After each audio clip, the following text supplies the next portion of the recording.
Episode की शुरुआत में कैंपिंग में लिंग और जाओ को एक दूसरे के साथ रोमांस करते हुए देखते हैं। अगली सुबह जब ये लोग वापस पहुंचते हैं तो जाओ अपने घर के नीचे एंशिंग की कार दिखती है। जब वो कार के पास पहुंचती है तो उसे पता चलता है कि एंशिंग तो कार में ही सो रहा था। ये देखकर अब जाओ उसे उठा देती है। एंशिंग कार के बाहर आ जाता है और लिंग उससे पूछता है कि तुम मेरे गर्लफ्रेंड के घर के बाहर क्या कर रहे हो। तब एंशिंग लिंग को गुस्से में कोई भी जवाब नहीं देता और तब जाइनर वहाँ पर आते हुए कहती है कि मेरा भाई मुझे रिसीव करने के लिए आया है।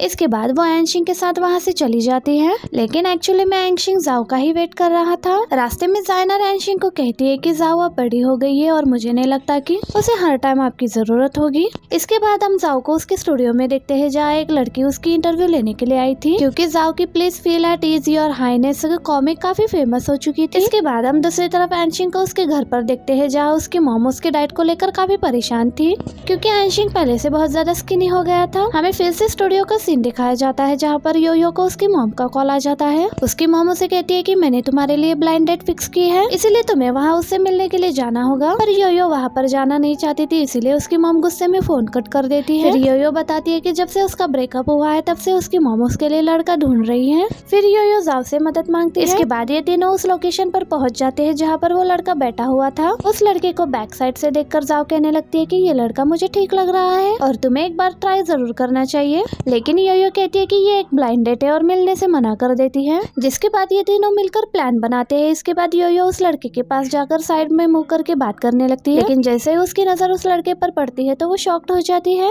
क्योंकि वो लड़का कोई और नहीं बल्कि एंशिंग था। लेकिन तभी प्लान के मुताबिक वो स्टूडियो मैनेजर लिया जाता है और वो योयो से कहता है कि योयो तुमने तो मुझे कहा था कि मैं बिजनेस ट्रिप पर जा रही हूँ, लेकिन तुम तो यहाँ किसी लड़के के साथ डेट पर आई हो। दरअसल ली ये सब कुछ ड्रामा कर रहा था। इसके चलते एंशिंग को लगे कि ये सच में योयो का ही बॉयफ्रेंड है, लेकिन ली को नहीं पता था कि योयो एंशिंग को पहले से ही जानती है। योयो यहाँ ली को चुप करवाने की कोशिश करती है पर वो चुप नहीं होता और तभी वहाँ पर जाओ भी आ जाती है। वो कुछ कहने वाली होती है लेकिन एंशिंग को देखकर वो चुप हो जाती है। जिसके बाद जाओ सारी मिसअंडरस्टैंडिंग क्लियर कर देती है और वो इस एंशिंग को बताती है कि उन्होंने ये सारा प्लान क्यों बनाया था। जिसके बाद एंशिंग अपनी मॉम को मैसेज करके बताता है कि उसे योयो पसंद है। जिसके बाद वो योयो के साथ डेट पर जाता है। तभी वहाँ पर दो लड़कियां आ जाती है जो जाओ को देखकर उससे ऑटोग्राफ लेती है, क्योंकि उन्होंने जाओ का कॉमिक बुक रीड किया था और उन्हें वो काफी ज्यादा पसंद आई थी। आगे हम जाइनर को देखते हैं जो कि अपनी कंपनी में अपने बिजनेस के बारे में बात कर रही थी और सारे जाइनर के एक्सपीरियंस को देखकर बहुत ज्यादा खुश हो जाते हैं और उसके लिए क्लैप्स करने लगते हैं। दरअसल जाइनर फेस रिकॉग्नाइजेशन टेक्नोलॉजी पर काम कर रही थी, इस पर ही काम करने का सोच रही थी। तभी लिंक के डैड जाइनर से कहते हैं कि तुम्हें एक बार इस बारे में लिंक से एडवाइस लेनी चाहिए, इसलिए वो लिंक को कॉल लगा देते हैं और जाइनर अपने प्रोग्राम के बारे में लिंक को बता देती है, लेकिन लिंक इस प्रोग्राम में उनका साथ देने से मना कर देता है। जिस पर जाइनर के डैड उसे समझाते हैं कि हमें एक दूसरे की मदद करनी चाहिए, लेकिन लिंक उन्हें इग्नोर करने के बाद कॉल कट कर देता है। जिस पर जाइनर के डैड को उस पर बहुत ज्यादा गुस्सा आ जाता है। अब जाइनर उनसे कहती है कि आप दोनों को फेस टू फेस बात करनी चाहिए, लेकिन उसके डैड गुस्से में बात करने से ही मना कर देते हैं। इसके बाद आगे हम जाओ को देखते हैं जो कि अपनी न्यू कॉमिक को लेकर बहुत ही ज्यादा सीरियस थी, लेकिन उसे समझ में नहीं आ रहा था कि वो किस टॉपिक पर कॉमिक रेडी करे। तभी उसका मैनेजर उसे कहता है कि तुमने अपनी कंट्रीब्यूशन फीस चेक नहीं की। इतने में जाओ को पेमेंट का मैसेज आ जाता है, जिसे देखकर वो बहुत ही ज्यादा खुश हो जाती है और कहती है कि मैंने अपनी जिंदगी में इतने सारे पैसे कभी नहीं कमाए, इसीलिए वो मैनेजर को थैंक यू कहती है। और हम देखते हैं कि तभी योयो वहाँ पर उसके लिए कुछ फ्रूट्स लेकर आ जाती है। जिसके बाद हम स्टूडियो के बाहर लिंक को देखते हैं जो कि कुछ कमेंट्स पढ़ रहा था। तभी उसके पास जाओ आ जाती है और ये दोनों फिर से शुरू हो जाते हैं, जहाँ जाओ उसे कहती है कि तुम मुझे अपना बैंक अकाउंट दे दो क्योंकि मुझे अभी भी तुम्हारे 82,000 रुपीज देने हैं। तो लिंक जाओ से कहता है कि तुम पैसों की चिंता बिल्कुल मत करो, वैसे भी तुम मेरे पैसे लेकर कहीं भाग नहीं जाने वाली। इसके बाद ये दोनों बहुत ही बड़ी कंपनी के बाहर आ जाते हैं। उस कंपनी के अंदर जाकर लिंगू से बताता है कि इस कंपनी को मैंने बहुत ज्यादा ऑप्टिमाइज करने की कोशिश की, लेकिन मैं यहाँ पड़े सामान को बेचने में कामयाब नहीं हो पाया और अब ये सारा सामान कंपनी के ही काम आ रहा है। ये सब बताते हुए लिंक थोड़ा सा इमोशनल हो जाता है। तब जाओ से कहती है कि तुम ऑलरेडी बहुत सक्सेसफुल हो चुके हो अपने न्यू कंपनी से, तो तुम्हें इतना सैड फील करने की कोई जरूरत नहीं है। असल में लिंक जाओ को ये सब कुछ दिखाकर ये बताने की कोशिश कर रहा था कि हालत कैसे भी हो लेकिन इंसान को हार नहीं माननी चाहिए। इसके बाद हम लिंक को उसकी कंपनी में देखते हैं जहाँ पर एली उसे बताती है कि हमारे टेक्निकल कंपनी के साथ छेड़छाड़ की गई है, जिसे सुनकर लिंक अर्जेंट मीटिंग करवाता है जहाँ पर उसका एक एम्प्लॉय उसे बताता है कि फेस रिकॉग्निशन टेक्निक एनक्रिप्ट होने के बावजूद भी टेक्निकल डिपार्टमेंट के साथ छेड़छाड़ हुई है और इंटरनेट में भी उसकी कोई जानकारी मौजूद नहीं है और ऐसा ही चलता रहा तो हमारी कंपनी के अगली एनिवर्सरी तक हमारे वार्म अप पर इसका काफी असर पड़ेगा। ये सुनने के बाद लिंक काफी सीरियस हो जाता है और उसे न्यूवे के जी ग्रुप पर शक हो जाता है, क्योंकि जाइनर भी जी जी ग्रुप से ही बिलोंग करती है। तभी लिंग अपने उसी एम्प्लॉय से कहता है कि जी ग्रुप के सारे इन्फॉर्मेशन इंटरफेसेस को कट कर दो, जिस पर एली लिंग को बताता है कि उसने न्यू कंपनी से जुड़ने के लिए मना कर दिया है और जी ग्रुप ने अभी अभी एक वेबसाइट फेस्टिवल रखा है,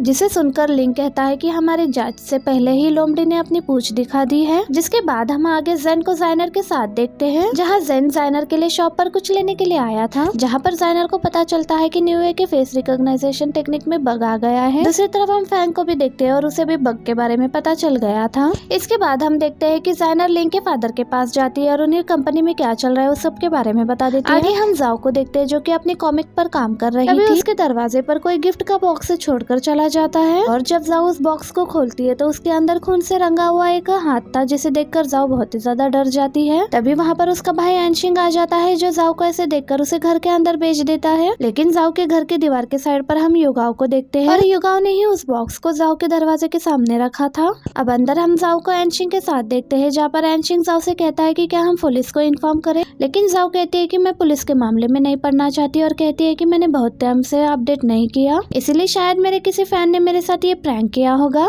तभी जाओ को न्यू कंपनी के बग के बारे में पता चलता है और इसके बारे में वो अपने भाई से पूछती है, लेकिन एनशिंग कहता है कि ये कंपनी का मामला है तो तुम्हें इन सब में नहीं पढ़ना चाहिए। लेकिन इससे पहले ही जाओ वहाँ से चली जाती है एनशिंग के कुछ रोकने से पहले ही। दूसरी तरफ हम न्यू कंपनी में जाइनर को देखते हैं, जो कि लिंग से मिलने के लिए आई थी और लिंग से कहने लगती है कि मेरे पास इस प्रॉब्लम का सोल्यूशन है। और अब ये दोनों इस बारे में बात ही कर रहे थे, जिस दौरान जाइनर का पैर फिसल जाता है और वो लिंग के ऊपर गिर जाती है। लेकिन उसी दौरान जाओ भी वहाँ पर आ जाती है, जो कि इन दोनों को इस कंडीशन में देख लेती है। और तभी लिंग जाओ से पूछता है कि तुम यहाँ पर क्या कर रही हो, तो जाओ कहती है कि अगर मैं यहाँ पर नहीं आती तो मुझे पता ही नहीं चलता कि तुम जाइनर के लिए मुझे धोखा दे रहे हो।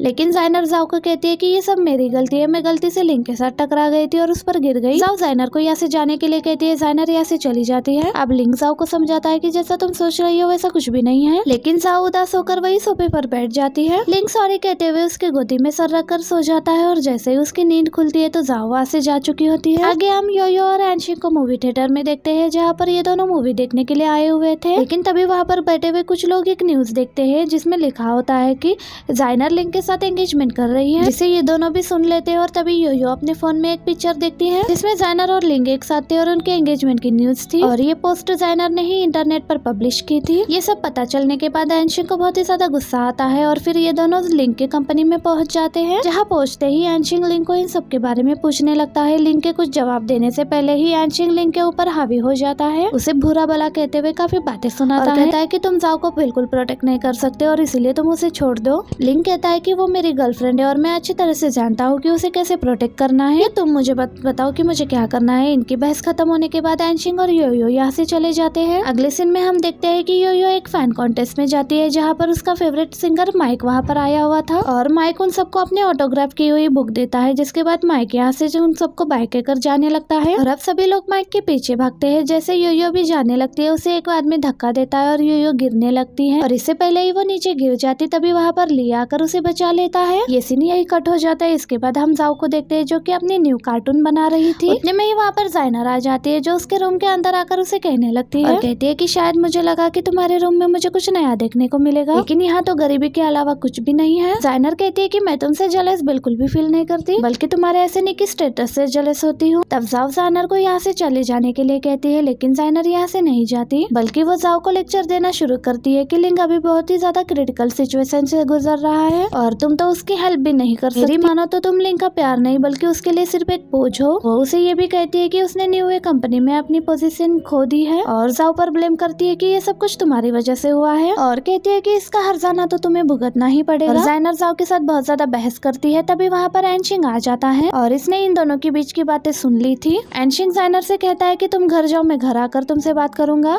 जाइनर को बुरा लगता है और वो जाते जाते एनशिंग से कहती है कि तुम मेरे असली भाई हो, लेकिन तुम मुझसे ज्यादा जाओ को ज्यादा प्यार करते हो। ये कहकर जाइनर वहाँ से चली जाती है। इसके बाद एनशिंग जाओ से कहता है कि तुम उसकी बातों को दिल पर मत लेना और उसे इंटरनेट वाली बात भी बताता है, लेकिन जाओ उसे बताती है कि ये फेक न्यूज है तो आप फिक्र मत करिएगा। इसके बाद एनशिंग भी वहाँ से चला जाता है और हम देखते हैं कि जाओ अभी भी जाइनर की बातों को लेकर बहुत ज्यादा उदास हो गई थी। दूसरी तरफ हम जेन को देखते हैं और वो भी इस एंगेजमेंट वाली न्यूज को ही देख रहा था। ये पढ़ने के बाद वो काफी ज्यादा ड्रिंक कर रहा था। तभी उसके पास जाइनर की कॉल आती है, लेकिन वो जाइनर की कॉल को रिसीव नहीं करता। फिर वो उसकी पोस्ट को देखकर उसके लोकेशन पर पहुंच जाता है, जिसके बाद वो जाइनर को घुमाने के लिए लेकर जाता है। जेन पूछता है कि क्या तुम सच में मेरे भाई के साथ शादी करने वाली हो, जिस पर जाइनर कहती है कि मैं शादी के बारे में सोच रही थी, लेकिन मैंने फैसला बदल लिया है क्योंकि मुझे न्यू कंपनी से रिजेक्ट कर दिया गया है। जिस पर जाइनर बहुत ही ज्यादा गुस्सा हो जाती है।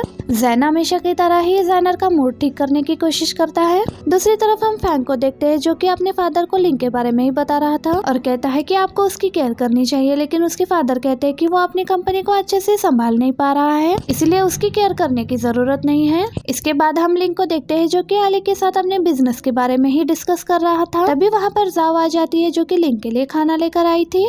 जाओ को देखकर लिंग भी खुश हो जाता है, जिसके बाद ये दोनों साथ में लंच करते हैं और आपस में बातें करते हैं। इसके बाद ये दोनों उसी अम्यूजमेंट पार्क आ जाते हैं, जहाँ पर ये दोनों कई झूले पर एंजॉय करते हैं। इसके बाद हमें इन्हें पेरिस व्हील पर देखते हैं, जहाँ पर लिंग के चेहरे से ही पता चल रहा था कि उसे बहुत ज्यादा डर लग रहा है। और कहती है कि तुमने ही तो कहा था कि मुझे ऊंचाइयों से डर नहीं लगता, जिस पर लिंग कहता है कि मैं डर नहीं रहा हूँ। जाओ कहती है कि सिर्फ 20 मिनट के लिए हमें इस व्हील पर रहना है, लेकिन जैसे ही व्हील घूमने लगता है तो लिंग डर जाता है और उसका सर व्हील के ऊपर टकरा जाता है। और जाओ उसे डिस्ट्रैक्ट करने की कोशिश करती है और उसे प्यारी प्यारी बातें करने लग जाती है। फिर जाओ लिंग को उसकी कंपनी के बाहर छोड़ने के लिए जाती है। लिंग कंपनी के अंदर जाने से पहले जाओ उसे प्यारा सा हक करती है और जाने से पहले जाओ लिंग को उसका अकाउंट नंबर पूछती है और कहती है कि मैं तुम्हारे पैसे थोड़े थोड़े करके तुम्हें चुका दूं। जिस पर लिंग उसे कहता है कि तुम मुझ पर इतने एहसान करती हो, इसलिए उसकी कोई जरूरत नहीं है। जिसके बाद लिंग भी जाओ को हक करता है और इसी मोमेंट पर हमारा ये एपिसोड भी एंड हो जाता है। वीडियो अच्छी लगे तो वीडियो को लाइक और चैनल को सब्सक्राइब जरूर कीजिएगा। मैं मिलती हूँ नेक्स्ट पार्ट में। Thank you for watching. Bye bye.